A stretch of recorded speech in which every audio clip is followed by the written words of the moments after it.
Good morning. ಎಲ್ಲರೂ ಹೇಗಿದ್ದೀರಾ? ನಾನು ನಿಮ್ಮ ಯೂಟ್ಯೂಬ್ ಗೆಳತಿ ಆಶಾರಾಣಿ ಮಲೆನಾಡು ಹುಡುಗಿ. ನನ್ನ ಯೂಟ್ಯೂಬ್ ಚಾನಲ್ಗೆ ಮತ್ತೊಮ್ಮೆ ನಿಮಗೆ ಸ್ವಾಗತ.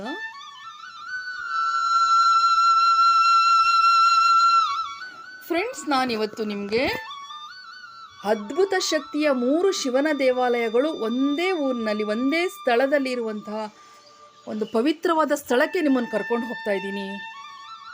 ಆ ಅದ್ಭುತ ಶಕ್ತಿಯ ಜೊತೆಗೆ ಅದ್ಭುತ ಶಿಲ್ಪಕಲಾಕೃತಿಯನ್ನು ಹೊಂದಿರುವ ದೇವಸ್ಥಾನ ನಾಡಕಲಸಿ. ನಾನು ಆಲ್ರೆಡಿ ಈ ನಾಡಕಲಸಿಯ ದೇವಸ್ಥಾನ, ರಾಮೇಶ್ವರ ದೇವಸ್ಥಾನ, ಮಲ್ಲಿಕಾರ್ಜುನ ದೇವಸ್ಥಾನ, ಹೊಯ್ಸಳರು ಕಟ್ಟಿಸಿದಂತಹ ಜಕಣಾಚಾರಿ ಮತ್ತು ಅವರ ಮಗ ಢಕಣಾಚಾರಿ ಕಟ್ಟಿಸಿದಂತಹ 2 ದೇವಸ್ಥಾನಗಳನ್ನು ನನ್ನ ಹಿಂದಿನ ವಿಡಿಯೋದಲ್ಲಿ ನಾನು ನಿಮಗೆ ತೋರಿಸಿದ್ದೀನಿ. ನೋಡದೇ ಇರೋರು ಲಿಂಕ್ ಹಾಕಿರ್ತೀನಿ ನಾನು ಡಿಸ್ಕ್ರಿಪ್ಷನಲ್ಲಿ, ದಯವಿಟ್ಟು ನೋಡಿ. ಈಗ ಅರ್ಧನಾರೀಶ್ವರ ದೇವಸ್ಥಾನನ ತೋರಿಸ್ತಾ ಇದ್ದೀನಿ. ಅಲ್ಲೇ ಇರುವಂತಹ ಆ ದೇವಸ್ಥಾನ ತೋರಿಸೋಕ್ಕೂ ಮುಂಚೆ ಯಾರು ನನ್ನ ಚಾನಲ್ನ ಹೊಸದಾಗಿ ನೋಡ್ತಾ ಇದ್ದೀರಾ, ದಯವಿಟ್ಟು ಸಬ್ಸ್ಕ್ರೈಬ್ ಮಾಡ್ಕೊಂಡು ನೋಡಿ, ಲೈಕ್ ಮಾಡಿ, ಕಾಮೆಂಟ್ ಮಾಡಿ, ಸ್ಕಿಪ್ ಮಾಡದೆ ನೋಡಿ. ಯಾಕೆಂದರೆ ಒಂದೊಂದು ಕಲೆಯೂ ಅದ್ಭುತ. ಹಾಗಾಗಿ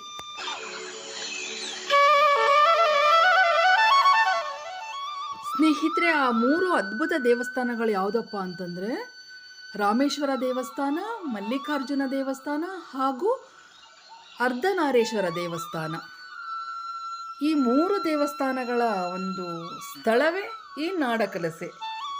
ಈ ನಾಡಕಲಸೆ ಇದೆಯಲ್ಲ, ಇದು ಹೊಯ್ಸಳರ ಅಧಿಪತಿಯಾಗಿದ್ದಂತಹ ಬಳೆಯಣ್ಣ ಹೆಗ್ಗಡೆಯವರು 12ನೇ ಶತಮಾನದಲ್ಲಿ ಜಕಣಾಚಾರ್ಯ ಹಾಗೂ ಢಕಣಾಚಾರ್ಯವರ ಕೈಯಿಂದ ಕಟ್ಟಿಸಿದಂತಹ ದೇವಸ್ಥಾನ. ಈ ಮಲ್ಲಿಕಾರ್ಜುನ ದೇವಸ್ಥಾನವನ್ನು ಜಕಣಾಚಾರಿ ಕಟ್ಟಿದರೆ, ರಾಮೇಶ್ವರ ದೇವಸ್ಥಾನವನ್ನು ಅವರ ಮಗ ಢಕಣಾಚಾರಿ ಕಟ್ಟಿದ್ರು ಅನ್ನೋ ಒಂದು ದಂತಕತೆ. ಈ ಏನು ದೇವಸ್ಥಾನ ಇದೆಯಲ್ಲ, ಅದ್ಭುತ ಕಲೆಯ ದೇವಸ್ಥಾನ ಆಗಿದೆ ಇದು. ಬೇಲೂರು ಹಳೆಬೀಡಿನಲ್ಲಿ ನಾವು ಏನು ಕೆತ್ತನೆಗಳನ್ನು ನೋಡ್ತೀವಿ, ಅದೇ ಕೆತ್ತನೆಗಳನ್ನು, ಅದೇ ಶಿಲಾಬಾಲಕಿಯರನ್ನು ನಾವಿಲ್ಲಿ ಕೆತ್ತನೆಗಳ ಮೂಲಕ ನೋಡ್ತೀವಿ. ಇದು ಫ್ರೆಂಡ್ಸ್ ದ್ರಾವಿಡ ಮತ್ತು ಹೊಯ್ಸಳ ಶೈಲಿಯಲ್ಲಿರುವಂತಹ ದೇವಸ್ಥಾನ. ಇಲ್ಲಿ 36 ಕಂಬಗಳಿದೆ. 36 ಕಂಬಗಳುಳ್ಳ ಈ ದೇವಸ್ಥಾನದಲ್ಲಿ 32 ಕಂಬಗಳು ಹೊಯ್ಸಳ ಶೈಲಿನಲ್ಲಿದ್ದರೆ, ಇನ್ನು 4 ಕಂಬಗಳು ದ್ರಾವಿಡ ಶೈಲಿನಲ್ಲಿದೆ. ಫ್ರೆಂಡ್ಸ್, ಇದಕ್ಕೆ ನಾಡಕಲಸಿ ಅನ್ನೋ ಹೆಸರಿನಕ್ಕಿಂತ ಜಾಸ್ತಿ ಕೊಂಡನಾಡು ಅಂತ ಹೇಳ್ತಾ ಇದ್ರು. ನೋಡಿ ಫ್ರೆಂಡ್ಸ್, ಏನು ಈ ಸೈಡಲ್ಲಿ ಇದೆಯಲ್ಲ, ಇದೆಲ್ಲ ಉದ್ದುದ್ದ ಗೆರೆಗಳಿರುವ ಕಂಬಗಳೆಲ್ಲ ದ್ರಾವಿಡ ಶೈಲಿ. ಆ ರವಂಡಾಗಿ ಬರುವಂತಹ ಕಂಬಗಳಿದೆಯಲ್ಲ, ಈ ರವಂಡ ಕಂಬಗಳು, ಇದು ಹೊಯ್ಸಳ ಶೈಲಿ. ಅದರಲ್ಲಿ ಇನ್ನೂ 2 ಕಂಬ, ಒಂದು ಅದ್ಭುತ ಕಂಬಗಳಿದೆ. ಅದು ಮೆಡಿಕೇಟೆಡ್ ಕಂಬ. ಅದು ಕಲ್ಲಿನಿಂದ ಕಟ್ಟಿರುವ ಕಂಬಗಳಲ್ಲ, ಅದು ಮಣ್ಣಿನಿಂದ ಕಟ್ಟಿರುವಂಥ 2 ಕಂಬಗಳು. ನಾನು ನಿಮಗೆ ಆ ಕಂಬಗಳನ್ನು ತೋರಿಸ್ತೀನಿ ನೋಡಿ. ಈ ಏನು ಕೆಂಪು ಕಲರ್ ಬಣ್ಣ ಕಂಬ ಕಾಣಿಸ್ತಿದೆಯಲ್ಲ, ಇದು ಮೆಡಿಕೇಟೆಡ್. ಇದು ಮಣ್ಣಿನಲ್ಲಿ ಕಟ್ಟಿರುವಂಥ ಕಂಬ. ಇದು ಒಂದು ಅದ್ಭುತ ಏನಪ್ಪ ಅಂತಂದರೆ, ನಮ್ಮ ದೇಹಗಳಲ್ಲಿ ಸಣ್ಣ ಸಣ್ಣ ಗುಳ್ಳೆಗಳು, ಬೆವರ್ಸಾಲೆ ಇರ್ಬೋದು, ದಡಾರ, ಅಮ್ಮ, ಈ ಥರ ಬಂದಾಗ ಈ ದೇವಸ್ಥಾನಕ್ಕೆ ಬಂದು ಈ ಕಂಬಕ್ಕೆ ಪೂಜೆ ಮಾಡಿ, ಈ ಕೆಂಪು ಅದೆಲ್ಲ ಜನ ಹಚ್ಕೊಂಡಿರೋದು, ಒದ್ದೆ ಕೈಯಲ್ಲಿ ಮುಟ್ಟಿದ್ರೆ ಮಣ್ಣು ಬಿಡುತ್ತೆ, ಆ ಮಣ್ಣನ್ನು ದೇಹಕ್ಕೆಲ್ಲ ಲೇಪಿಸ್ಕೊಂಡ್ರೆ ವಾಸಿ ಆಗುತ್ತೆ ಅನ್ನೋ ಒಂದು ನಂಬಿಕೆ ಇದೆ. ಈ ಪ್ರದೇಶವನ್ನು ಹಿಂದೆ ನಾಡಕಲಸಿ ಅಂತ ಇರಲಿಲ್ಲ, ಇದಕ್ಕೆ ಕೊಂಡನಾಡು ಅಂತ ಹೇಳ್ತಾ ಇದ್ರು. ಕೊಂಡ ಪ್ರದೇಶ, ಕೊಂಡನಾಡು ಅನ್ನೋರು. ಕೊಂಡ ಪ್ರದೇಶ ಅಂದರೆ ಅರ್ಥ ಏನಪ್ಪ ಅಂದರೆ, ಅಲ್ಲಿ ಕಲ್ಲಿನ ಗಣಿ ಇರುತ್ತೆ.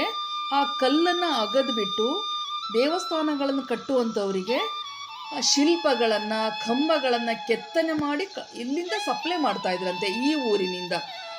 ಇದಕ್ಕೆ ಕೊಂಡನಾಡು ಅಂತ ಹೇಳ್ತಾ ಇದ್ರು. ಕೆಳದಿ, ಕೇರಿ, ಹೊಸಗುಂದ ಮುಂತಾದ ಅನೇಕ ದೇವಸ್ಥಾನಗಳೆಲ್ಲ ಇಲ್ಲಿ ಕೆತ್ತಿರುವಂಥ ಶಿಲೆಗಳನ್ನು, ಕಂಬಗಳನ್ನು, ಶಿಲ್ಪಗಳನ್ನು ತಗೊಂಡೋಗಿ ಇಲ್ಲಿ ದೇವಸ್ಥಾನ ಕಟ್ಟಿರೋದು. ಅಲ್ಲಿ ಇನ್ನೊಂದು ಹೇಳಿದ್ರು, ಇಲ್ಲಿ ಒಂದು 50-60 ಮೀಟರ್ ದೂರದಲ್ಲಿ ಅರ್ಧನಾರೀಶ್ವರ ಇದ್ದಾನೆ ಅಂತ ಹೇಳಿ ಅವನನ್ನು ನೋಡೋಣ ಅಂತ ಹೊರಟ್ವಿ. ಒಂದು ಕಾಡಿನ ಮಧ್ಯದಲ್ಲಿ ಅಜ್ಞಾತ ಸ್ಥಳದಲ್ಲಿದೆ. ಹಿಂದೆ ಅದು ಪೂಜೆ ನಡೀತಾ ಇತ್ತು. ಈಗ ಪೂಜೆ ಅಷ್ಟು ಪ್ರತಿದಿನ ಶಾಸ್ತ್ರೋಕ್ತವಾಗಿ ನಡೀತಾ ಇಲ್ಲ. ಆಮೇಲೆ ತುಂಬ ಶಿಥಿಲಾವಸ್ಥೆಯಲ್ಲಿದೆ ಈ ದೇವಸ್ಥಾನ. ಅಲ್ಲಿ ಹೋದ್ವಿ. ಫ್ರೆಂಡ್ಸ್, ಹಿಂದೆ ರಾಮೇಶ್ವರ ಮತ್ತು ಮಲ್ಲಿಕಾರ್ಜುನ ಟೆಂಪಲ್ ಇಲ್ಲಿ ಕಟ್ಟಬೇಕು ಅಂತೇಳಿ ಅಲ್ಲಿ ಅಡಿಪಾಯ ಹಾಕಿದ್ದಾರೆ. ಆಮೇಲೆ ಬೇಡ ಅಂದ್ಕೊಂಡು ಅಲ್ಲಿ ಕಟ್ಟಿದ್ದಾರೆ. ಈ ಅರ್ಧನಾರೀಶ್ವರನ ದೇವಸ್ಥಾನ ಬಿದ್ದೋಗೋ ಸ್ಥಿತಿನಲ್ಲಿದೆ. ಇನ್ನು ಈಗ ಅಂದರೆ ಸಂಶೋಧಕರು ಬಂದು ಕಂಡಿಡಿದು ಈಗ ಸ್ವಲ್ಪ ಬೆಳವಣಿಗೆ ಮಾಡ್ತಾ ಇದ್ದಾರೆ. ಇನ್ನು ತುಂಬ ಇಂಪ್ರೂವ್ಮೆಂಟ್ ಆಗಬೇಕಾಗಿದೆ. ನಮ್ಮಂಥ ಯಾತ್ರಿಕರು ಬರೋರು ಜಾಸ್ತಿ ಆದಷ್ಟು ಅದು ಒಂದು ಇಂಪ್ರೂವ್ಮೆಂಟ್ಸ್ ಆಗ್ತಾ ಹೋಗುತ್ತೆ ಅಂದ್ಕೊಳ್ತೀನಿ ನಾನು.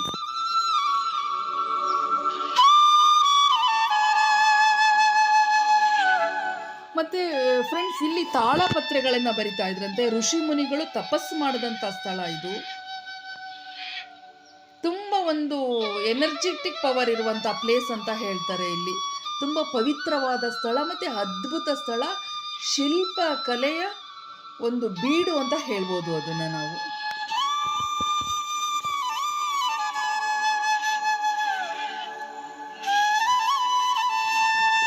ಮತ್ತು ಅಲ್ಲಿ ಒಂದು ಗುದ್ಲಿ ಕೆರೆ ಅಂತ ಇದೆ. ಒಂದೇ ಗುದ್ಲಿನಲ್ಲಿ ಕೆರೆ ತೆಗ್ದಿದ್ರಂತೆ ಹಿಂದೆ. ಅದನ್ನು ನಿಮಗೆ ತೋರಿಸ್ತೀನಿ ಈಗ.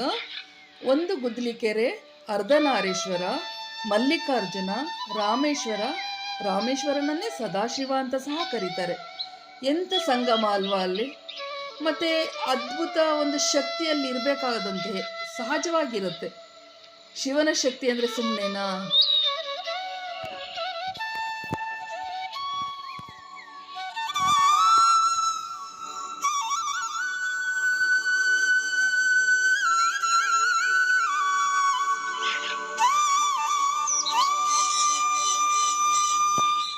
ಇದು ತಳಪಾಯ ಹಾಕಿದ್ದಂಥದ್ದು, ಫೌಂಡೇಶನ್ ಹಾಕಿದ್ರಂತೆ ಹಿಂದೆ ರಾಮೇಶ್ವರ ದೇವಸ್ಥಾನಕ್ಕೆ. ಈಗಲೂ ಆ ಫೌಂಡೇಶನ್ ಹಾಗೇ ಇದೆ.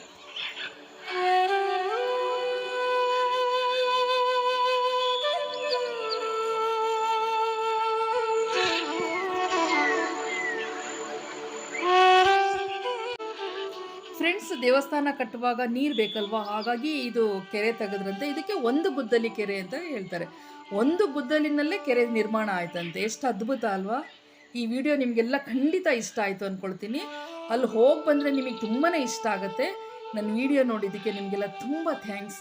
ಲೈಕ್ ಕೊಡಿ, ಕಾಮೆಂಟ್ ಮಾಡಿ, ಹೊಸಬ್ರು ಸಬ್ಸ್ಕ್ರೈಬ್ ಮಾಡಿ. Thank you so much.